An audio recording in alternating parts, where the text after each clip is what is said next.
Hi అండి. అందరికీ నమస్కారం. Welcome to my channel. ఈ వీడియోలో ఏపీలో వృద్ధులకు అంటే సీనియర్ సిటిజన్‌లకు మరియు పెన్షనర్లకు గుడ్ న్యూస్ అండి.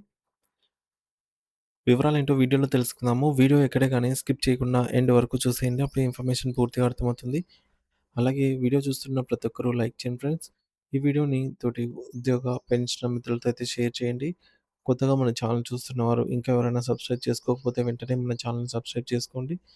సబ్స్క్రైబ్ చేసుకోవడం వల్ల నేను చేసే ప్రతి ఒక్క వీడియో మీ వరకు రీచ్ అవుతుంది. ఇక ఆలస్యం చేయకుండా వివరాల్లోకైతే వెళ్ళిపోదాము. ఫ్రెండ్స్ ఇక విషయానికొచ్చినట్టయితే ఆంధ్రప్రదేశ్ రాష్ట్ర ప్రభుత్వం వృద్ధుల సంక్షేమం మరియు వారి జీవన ప్రమాణాలను మెరుగుపరచడం కోసం అత్యంత విప్లవాత్మకమైన మరియు మానవీయమైన నిర్ణయాన్ని తీసుకుంది. సాధారణంగా వృద్ధులు ఏదైనా ప్రభుత్వ గుర్తింపు కార్డు లేదా సౌకర్యం పొందాలంటే ఎండలో ప్రభుత్వ కార్యాలయాల చుట్టూ, మీ సేవా కేంద్రాల చుట్టూ గంటల తరబడి తిరగాల్సొచ్చేది. కానీ ఇప్పుడు ఆ కష్టాలకు చరమగీతం పాడుతూ ముఖ్యమంత్రి నారా చంద్రబాబు నాయుడు గారు ఒక అద్భుతమైన డిజిటల్ విధానాన్ని ప్రవేశపెట్టారు. కేవలం మీ చేతిలో ఉన్న మొబైల్ ఫోన్ ద్వారా ఒకే ఒక్క వాట్సాప్ మెసేజ్‌తో ఏపీ ఉచిత సీనియర్ సిటిజన్ కార్డ్‌ను ఇంటి నుండే పొందేలాగా మనమిత్ర అనే వినూత్న వాట్సాప్ సేవలను ప్రభుత్వం అందుబాటులోకి తీసుకొచ్చింది. ఈ నిర్ణయం వల్ల వృద్ధులకు శారీరక శ్రమ తగ్గడమే కాకుండా కార్యాలయాల చుట్టూ తిరగడానికి అయ్యే ప్రయాణ ఖర్చులు మరియు సమయం కూడా ఆదా అవుతుంది. గతంలో ఈ కార్డు కోసం మీ సేవా కేంద్రాల్లో నిర్ణీత ఫీజు చెల్లించాల్సి ఉండేది. కానీ ప్రస్తుతం ప్రభుత్వం దీనిని ఒక్క రూపాయి ఖర్చు లేకుండా పూర్తి ఉచితంగా అందిస్తుంది. ఈ కార్డు ప్రాముఖ్యతను గమనిస్తే ఇది కేవలం ఒక ప్లాస్టిక్ కార్డు మాత్రమే కాదు. 60 ఏళ్లు పైబడిన వ్యక్తులకు ప్రభుత్వం ఇచ్చే ఒక గౌరవప్రదమైన అధికారిక గుర్తింపు పత్రం. ఈ కార్డ్‌లో వృద్ధుల పేరు, పుట్టిన తేదీతో పాటు వారి బ్లడ్ గ్రూప్ మరియు అత్యవసర సమయాల్లో సంప్రదించవలసిన వారి కుటుంబ సభ్యుల ఫోన్ నంబర్‌లు కూడా ఉంటాయి. ఇది ప్రమాద సమయాల్లో లేదా ఆరోగ్య సమస్యలు తలెత్తినప్పుడు ప్రాణాలను కాపాడే సమాచారాన్ని అందిస్తుంది.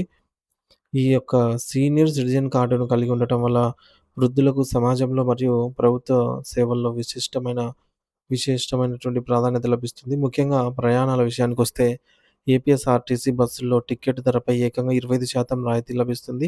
దీనివల్ల తీర్థయాత్రకు లేదా బంధువుల ఇళ్లకు వెళ్ళే వృద్ధులకు ఆర్థిక భారం తగ్గుతుంది. అలాగే రైల్వే శాఖలో కూడా ఈ కార్డ్ ద్వారా లోయర్ బెర్త్ కేటాయింపులో ప్రాధాన్యత అనేది లభిస్తుంది. దీనివల్ల మోకాళ్ళ నొప్పులు లేదా ఇతర ఆరోగ్య సమస్యలు ఉన్నవారు సులభంగా ప్రయాణించవచ్చు. ఆర్థిక పరంగా చూస్తే ప్రభుత్వ మరియు ప్రైవేట్ బ్యాంకుల్లో వీరు చేసే ఫిక్స్డ్ డిపాజిట్ ఎఫ్‌డి మరియు సేవింగ్స్ అకౌంట్లపై సాధారణ పౌరుల కంటే ఒక 0.5% వడ్డీని అదనంగా పొందే అవకాశం ఉంటుంది. ఇది వారి రిటైర్మెంట్ జీవితానికి అదనపు ఆదాయాన్ని ఇస్తుంది. ఆరోగ్య సేవల్లో కూడా వృద్ధులకు ప్రభుత్వం పెద్దపీట వేస్తుంది. ప్రభుత్వ ఆసుపత్రులలో సాధారణ రోగులతో పాటుగా క్యూ లైన్‌లలో నిలబడకుండా వీరికి ప్రత్యేక క్యూ లైన్‌లు మరియు ఉచిత ఆరోగ్య పరీక్షలు నిర్వహించబడతాయి. అంతేకాకుండా నెలకు రూ. 4,000 సామాజిక భద్రత పెన్షన్ పొందేటటువంటి ప్రక్రియలో ఈ కార్డు ఒక కీలకమైన ధృవీకరణ పత్రంగా ఉపయోగపడుతుంది. తద్వారా వృద్ధులు ఆత్మగౌరవంతో జీవించవచ్చు. ఈ కార్డు పొందడానికి ప్రభుత్వం కొన్ని ఖచ్చితమైన అర్హతలను నిర్ణయించింది. దరఖాస్తులు తప్పనిసరిగా ఆంధ్రప్రదేశ్ రాష్ట్ర శాశ్వత నివాసి అయి ఉండాలి. దరఖాస్తుదారు ఎవరైతే ఉంటారో వారు. వయస్సు విషయానికొస్తే పురుషులకైతే 60 సంవత్సరాలు లేదా అంతకంటే ఎక్కువ వయసు ఉండాలి. అదే మహిళలైతే మహిళల శ్రేయస్సును దృష్టిలో ఉంచుకొని వారికి 2 ఏళ్లు మినహాయింపు ఇస్తూ 58 సంవత్సరాలు నిండినప్పటి నుంచే ఈ కార్డుకు దరఖాస్తు చేసుకునే అవకాశం కల్పించారు. దరఖాస్తు ప్రక్రియ కోసం మీ దగ్గర ఆధార్ కార్డు తప్పనిసరిగా ఉండాలి. ఎందుకంటే దరఖాస్తుదారుని గుర్తింపును ఆధార్ డేటా ఆధారంగానే ధృవీకరిస్తారు. వీటితో పాటు ఒక స్పష్టమైన పాస్‌పోర్ట్ సైజ్ ఫోటో, బ్యాంక్ ఖాతా వివరాలు మరియు మీ ఆధార్ కార్డుకు లింక్ అయినటువంటి మొబైల్ నంబర్ సిద్ధంగా ఉంచుకోవాలి. ఆధార్‌కు ఫోన్ నంబర్ లింక్ అయి ఉంటేనే మొబైల్‌కు వచ్చేటటువంటి ఓటీపీ ద్వారా వెరిఫికేషన్ పూర్తి చేయడం సాధ్యమవుతుంది. వాట్సాప్ ద్వారా ఈ కార్డును ఎలా పొందాలో ఇప్పుడు వివరంగా తెలుసుకుందాము. మొదటగా మీ మొబైల్‌లో ప్రభుత్వ అధికారిక నంబర్ అయినటువంటి 9552300009 అనే నంబర్‌ను సేవ్ చేసుకోండి. ఆ తర్వాత వాట్సాప్ ఓపెన్ చేసి ఆ నంబర్‌కు హాయ్ అని లేదా సీనియర్ సిటిజన్ కార్డు అని టైప్ చేసి ఎంటర్ కొట్టండి. ఓకే చేయండి. వెంటనే మీకొక రిప్లై వస్తుంది. అందులో అడిగిన విధంగా మీరు ఆధార్ నంబర్‌ను టైప్ చేయాలి. మీ ఆధార్‌కు అనుసంధానమైనటువంటి మొబైల్ నంబర్‌కు ఒక రహస్య కోడ్ ఓటీపీ వస్తుంది. దానిని అక్కడ ఎంటర్ చేయాలి. ఈ ప్రక్రియ పూర్తయిన వెంటనే సిస్టమ్ మీ మీ వివరాలను సరిచూసుకొని కేవలం కొద్ది నిమిషాల్లోనే మీ డిజిటల్ సీనియర్ సిటిజన్ కార్డును డౌన్‌లోడ్ చేసుకోవడానికి ఒక లింకునైతే పంపిస్తుంది. దానిపై క్లిక్ చేసి మీ కార్డును ఫోన్‌లో దాచుకోవచ్చు లేదా ప్రింట్ తీసుకోవచ్చు.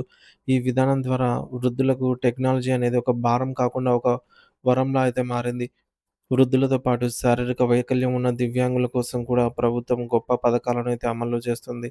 ప్రతి జిల్లా కేంద్రంలో దివ్యాంగుల కోసం ప్రత్యేక భవనాలు నిర్మించాలని నిర్ణయించింది. తద్వారా వారు ఒకే చోట అన్ని రకాల సహాయ సహకారాలు పొందవచ్చు. ముఖ్యంగా టిట్కో ఇళ్ళ కేటాయింపులో వీరికి మెట్లు ఎక్కే ఇబ్బంది లేకుండా గ్రౌండ్ ఫ్లోర్‌లో మాత్రమే కేటాయించేలాగా నిబంధనలు అయితే మార్చారనమాట. సీనియర్ సిటిజన్స్ కార్డ్ ఉన్నవారికి.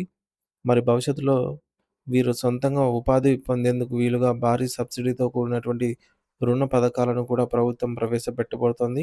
ఈ కార్డు విషయంలో సాధారణంగా వచ్చేటటువంటి సందేహాలను గమనిస్తే, ఇది పొందేందుకు ఎటువంటి రుసుము చెల్లించాల్సిన పని లేదు.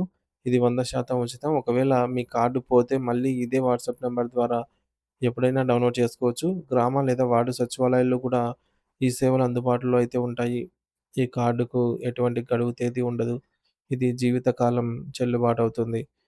సో, ప్రభుత్వం తీసుకున్నటువంటి ఈ యొక్క చర్యలు ఆంధ్రప్రదేశ్‌లోని వృద్ధులకు మరియు దివ్యాంగులకు ఒక రక్షణ కవచంలాగా మారి, వారి శేష జీవితాన్ని సుఖమయం చేస్తాయనటంలో ఎటువంటి సందేహం అయితే లేదు.